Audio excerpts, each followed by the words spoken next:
A gente vai seguindo aqui no estúdio, mas para mudar de assunto, falar de algo muito importante, porque há 20 anos o Brasil promulgou a Lei Maria da Penha, que mudou a forma como o Brasil enfrenta a violência doméstica. Apesar dos avanços, os números mostram que o desafio ainda está longe do fim. A gente vai falar mais sobre esse assunto agora com a Bianca Walks, que é advogada especializada em direitos humanos. Muito bom dia, doutora. Bem-vinda aqui à nossa programação. Bom dia, Débora. É um prazer estar aqui participando desse debate tão importante. Olha, passados esses 20 anos, o que mudou na prática para que as mulheres, para todas essas mulheres vítimas de qualquer tipo de violência, né, que elas acabam buscando a justiça no Brasil? Evoluímos? Até que ponto evoluímos? E o que ainda precisa melhorar?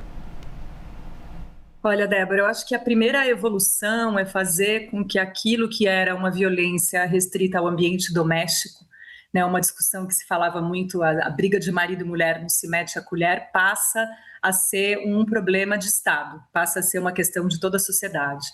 Né? E uma grande contribuição da Lei Maria da Penha, que hoje é o principal marco jurídico de enfrentamento à violência de gênero reconhecido em diversos países, é justamente o de tipificar o que é a violência, né? E ao longo desses anos entender que a violência não é só a violência física, aquela que é a mais visível, mas a violência psicológica, a violência patrimonial, a violência moral, a violência sexual, mesmo na constância do casamento, e mais recentemente até o reconhecimento da violência chamada de vicária, que é a violência que os agressores perpetram contra entes queridos, pessoas queridas das mulheres que eles buscam atingir. Então, esse maior reconhecimento dos tipos de violência e o reconhecimento da responsabilidade do Estado, de toda a sociedade, que esse é um problema comum a todos nós, pode ser indicado como um avanço.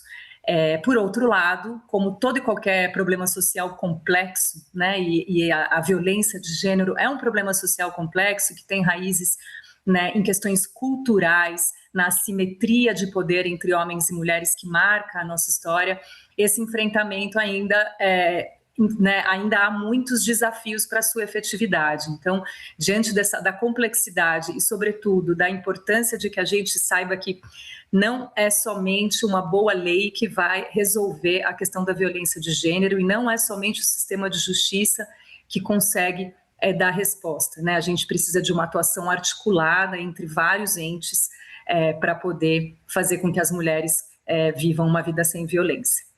Inclusive, Bianca, tem uma pesquisa da Data Senado que estima de que quase 4 milhões de brasileiras sofreram violência doméstica ou familiar em um ano, só que mais de 2/3 não procuraram a polícia. Por que tantas mulheres ainda não confiam que a denúncia vai resultar em proteção efetiva? Pois é, justamente por conta dessa falta de articulação entre os entes e, sobretudo, de formação dos profissionais que vão atender essa mulher, muitas vezes a busca por justiça acaba sendo um novo espaço de vitimização. Elas são revitimadas, elas não são devidamente acolhidas, elas não têm a sua palavra devidamente reconhecida, e isso faz com que muitas vezes a sensação de violência seja ainda maior, né? E haja essa revitimização. A gente sabe também que muitas mulheres a gente teve um número muito alto de feminicídios no Brasil, teve o recorde de feminicídios do ano passado, 4 mulheres mortas por dia no Brasil, né? Ou seja, muito embora a gente tenha essa lei há 20 anos, a violência continua crescendo e matando as mulheres. E há um dado que mostra também que muitas dessas mulheres dispunham de medidas protetivas de urgência, ou seja, a gente tem ainda um grande desafio para a efetividade e um grande desafio para que os profissionais envolvidos no enfrentamento à violência doméstica estejam devidamente qualificados para, sobretudo, dar a devida valoração e importância à palavra da mulher que pede a ajuda do Estado para viver uma vida sem violência. A essa integridade que, né, como você muito bem já relatou aqui, Bianca, é uma necessidade de que exista essa integridade, essa rede de integridade, mas que ainda ela é muito desigual em todo o país. Onde que está o principal problema, né, para que a gente chegue efetivamente a isso? Está no texto da legislação, na falta de orçamento, talvez de equipes, de serviço especializado? Onde que está o maior problema para a gente chegar a isso? Ó, Débora, eu acho que todos os elementos que você traz, sem dúvida, é preciso investimento, é preciso formação. A gente não pode dizer que esta é uma política pública já resolvida. Mas eu acho que é muito importante a gente entender que a gente tem um desafio cultural enquanto sociedade. A gente precisa a perspectiva de entender que a violência contra mulheres não pode ser tolerada em nenhum âmbito, é um desafio nosso enquanto sociedade. A lei, ela dá um pedaço dessa resposta. O legislador, sobretudo nos últimos anos, a gente teve somente esse ano de 2026, sete leis que alteraram a Lei Maria da Penha, buscando maior endurecimento penal, buscando ampliar o rol das medidas protetivas, trazer monitoramento eletrônico para os agressores, ou seja, a lei é muito boa, eu ouso dizer e gosto de reafirmar, mas esse problema de efetividade, ele passa por uma questão cultural que está presente em nós, que está presente no judiciário, que está presente nas instituições policiais, que está presente em vários âmbitos onde as mulheres vão se socorrer. E para isso a gente precisa pensar nessa geração, então a geração atual já conta há 20 anos com uma lei de enfrentamento à violência de gênero, mas as futuras gerações precisam ser cada vez mais educadas para uma sociedade, uma educação para a equidade de gênero, ou seja, compreender que homens e mulheres têm os mesmos direitos, compreender que é importante falar de consentimento, que é importante respeitar as escolhas das mulheres, ou seja, a gente tem uma questão cultural e de respeito ainda que precisamos avançar, somada, obviamente, a todos os outros que envolvem a efetividade de uma política pública dessa magnitude.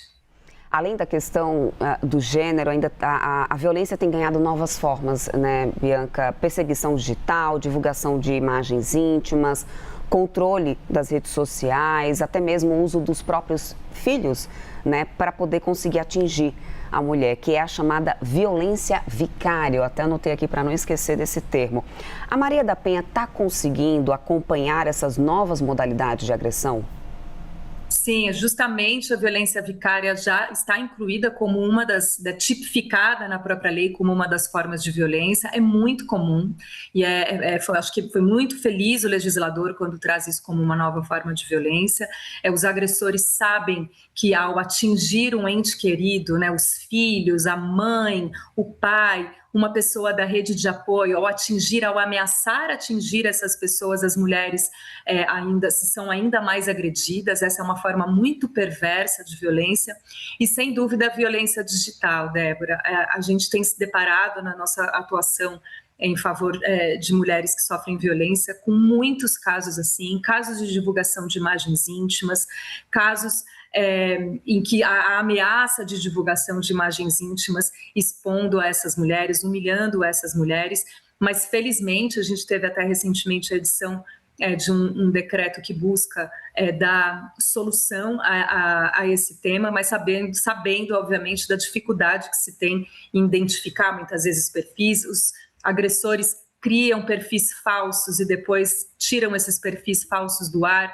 É uma dificuldade imensa, mas é como se fosse a sofisticação da violência que vai se transformando ao longo do tempo e por isso os mecanismos de enfrentamento têm que acompanhar também essa sofisticação e todo o sistema de justiça, né?